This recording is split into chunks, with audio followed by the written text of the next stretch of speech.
Olivier, bonjour. Bonjour. On va parler de ton nouveau livre qui s'appelle « Innover ou disparaître ». C'est pourquoi innover et disparaître? Le sentiment, en regardant un petit peu ce qui se passe dans les économies au sein des entreprises, qu'on est arrivé certainement au bout d'un cycle. Premièrement parce que il y a avec l'émergence en continu et toujours plus rapide des nouvelles technologies, les entreprises sont très challengées là, dans leur vitesse juste pour rattraper un peu leurs concurrents, mais également on parle beaucoup d'excellence opérationnelle qui a peut-être parfois une problématique pour les entreprises qui est de se dire que au bout d'un moment la maîtrise des coûts c'est bien, mais on a peut-être l'impression d'arriver à l'os, et quand on arrive à l'os il faut trouver d'autres gains possibles pour l'entreprise. Également le fait que, bulle ou pas bulle, et ubérisation ou pas ubérisation, il y a des nouveaux acteurs qui arrivent dans chacun des secteurs, que ce soit l'éducation, les tech ou la fintech ou la surtech, et que ces acteurs-là vont challenger sérieusement les entreprises. Et ensuite également le fonctionnement des entreprises qui est à la fois tourné vers, comme je le disais, l'excellence opérationnelle avec des méthodes qualité. Or la méthode qualité a plutôt tendance à tuer tout ce qui est déviant. Or une idée innovante est déviante à son origine et donc ne pourra pas voir le jour. Et également des process de projets qui sont très très longs et plus tellement adaptés au rythme de ces nouvelles technologies. Donc pour innover, il faut faire mal en fait, c'est ça? Ça fait certainement mal, en tout cas il faut se remettre en question. Mais je veux dire, il faut mal faire. Mal faire, oui, parfois c'est quelque chose qu'on s'est trompé et ça devient une innovation. Parce que, Il faut accepter de ne pas chercher la qualité totale.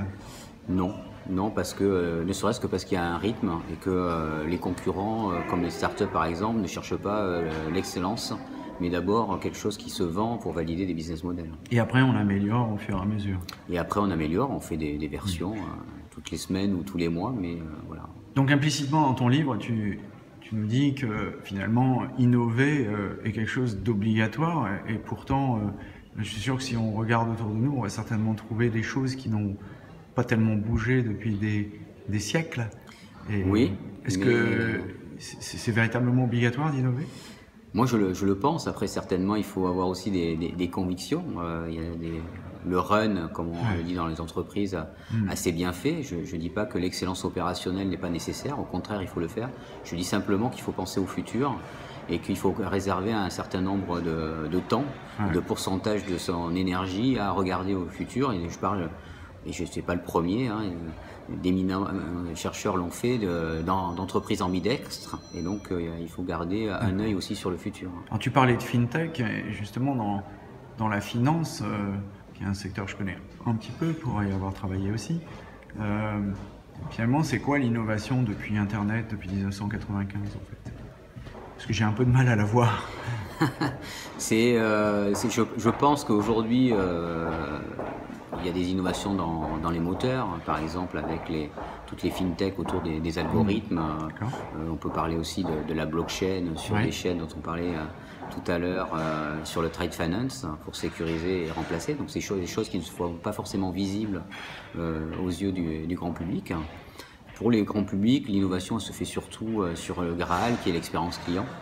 Mais le service client, et là aujourd'hui c'est vraiment un enjeu très fort. Et ces fintech-là, justement, là où elles font mal, c'est qu'elles viennent sur la valeur, elles viennent pas forcément sur les systèmes qui coûtent des milliards. Mais alors, dans les fintech, il y en a une qui a très très bien marché, même si les banques au début ont dit que ça ne marchait pas et que c'était pas intéressant. C'est le compte nickel, et ça a tellement bien marché. D'ailleurs, finalement, une banque l'a racheté, la BNP. Donc finalement, ça marchait pas si mal que ça. Mais est-ce que on rachète l'innovation quand on est dans un secteur comme celui de la banque, mais il y en a d'autres, pour tuer l'innovation ou pour la développer? Ça c'est un peu taquin, mais je pense pas qu'il y ait de recettes. Je crois beaucoup qu'il faut avoir des guidelines pour les partenariats grands groupes start-up. Maintenant, une start-up, c'est 2-3 personnes avec des personnalités complètement différentes. Donc, chaque start-up est unique. Donc, c'est difficile d'avoir un process unifié. Ce qui est sûr, je pense qu'il ne faut pas démarrer par déjà les snobber. Aujourd'hui, je pense que c'est intéressant d'avoir en son sein des process pour regarder l'écosystème extérieur. Je pense que la start-up, elle cherche d'abord du chiffre d'affaires. Et donc, il n'y a pas besoin déjà de penser à acheter des fintechs comme certains le font de suite. Et puis, en tout cas, c'est stimulant pour un grand groupe. Donc, je ne pense pas qu'il faille les tuer. C'est peut-être de la stratégie de dominance. Je pense que ce temps-là est passé. Alors quand on voit des fintechs comme N26 ou Boon, par exemple, qui permettent de faire ce que faisait le compte nickel, mais sans carte, est-ce qu'on peut imaginer qu'un jour, je puisse avoir une banque sans banque? Une banque sans banque, je ne sais pas. Par contre, peut-être qu'on peut imaginer que le client, lui, ne verra pas forcément la banque. Et qui verra un acteur qui sera derrière finalement une place de marché et qui sera modulaire et qui aura un module pour la carte, un module pour le compte courant, un module pour les virements. Et lui verra un acteur qui peut-être ne se présentera pas comme une banque. Alors, on a établi qu'il fallait innover, sinon on disparaît. Alors maintenant, puisqu'il faut innover, comment on innove? Puisque toi-même, tu es directeur de l'innovation chez Natixis. Donc, comment fait-on? Comment s'organise? Et d'abord, est-ce qu'on manage l'innovation? Moi, je pense qu'il faut manager l'innovation, hein, même si certains vont dire que le digital et l'innovation, c'est partout. Je pense qu'il faut que c'est un métier et que c'est une direction à part entière. Et donc, je propose dans mon livre une méthode que j'ai appelée LISH. Alors, je ferai le distinguo entre l'innovation de rupture et l'innovation incrémentale d'abord, mais en tout cas, pour incrémentale, je la laisserai au marketing, je vais dire. Mais si on cherche de la rupture, des nouveaux territoires de croissance, je pense qu'il faut constituer d'abord un lab qui va permettre justement de se protéger du courant de l'entreprise, de l'excellence opérationnelle, de ces process qui, encore une fois, ont toute leur légitimité, mais qui va permettre justement à ces idées qui sont encore brutes de pouvoir être polies au sein d'un environnement protégé pour me permettre de fleurir, hein, tout simplement.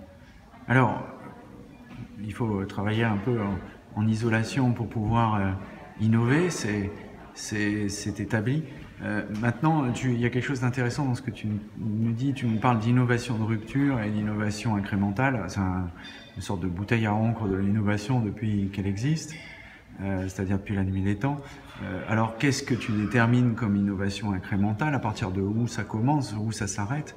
Et est-ce qu'il faut en faire, ou est-ce que tu considères que l'innovation incrémentale, bon, finalement, c'est pas de l'innovation, quoi? Alors, je répondrai sous deux façons. Dernièrement, déjà, j'ai vu une citation sans me tromper, j'espère, Peter Thiel, fondateur de PayPal, qui a écrit un livre qui s'appelle De 0 à 1. Et lui, typiquement, je pense qu'il met bien le doigt sur ce qui est différent. Quand je veux passer de 1 à N, c'est-à-dire faire toujours plus ou un peu mieux en améliorant une fonctionnalité, je suis dans l'incrémental. Par contre, de passer mon business de 0 à 1, je pense que là, c'est un nouveau business et c'est de la rupture. Moi, au sein du lab, en tout cas, une autre vision que je me mets pour vraiment les critères, c'est que j'ai l'incertitude. Alors, je peux avoir de l'incertitude sur le business model, je peux avoir de l'incertitude sur la technologie, je peux avoir de l'incertitude sur l'appétence des clients. Et à partir du moment où j'ai une incertitude et que je ne suis pas sûr qu'il va y avoir un marché ou une technologie mature qui va fonctionner, à ce moment-là, je vais les traiter en mode lab, en mode rupture. Si j'ai pas d'incertitude, j'ai un business plan, je connais la technologie, je sais que je vais tarifer de telle manière, à ce moment-là, c'est de l'incrémental pour moi. Alors, dernière question pour la route. Quand on travaille pour une grande société qui a pignon sur rue et qui a surtout ce qu'on appelle des vaches à lait qui permettent d'amener du cash régulièrement, comment on fait justement pour amener l'innovation de rupture du 0 à 1 alors que finalement personne n'en a besoin, puisque à côté on n'a pas on a 1 million ou 10 millions ou 100 millions? C'est un grand challenge en fait, et c'est là où ces entreprises, je pense, doivent s'appuyer sur ce que j'appelle les intrapreneurs, c'est-à-dire ces petits électrons libres, hein, ces acteurs du changement qui un peu bousculent l'ordre établi, et plutôt que de les voir partir, essayer de s'appuyer sur eux et leur donner leur chance de proposer les idées en les challengeant sur le marché. Ça peut aller jusqu'à l'excubation, pourquoi pas, de nouveaux business models en leur faisant confiance.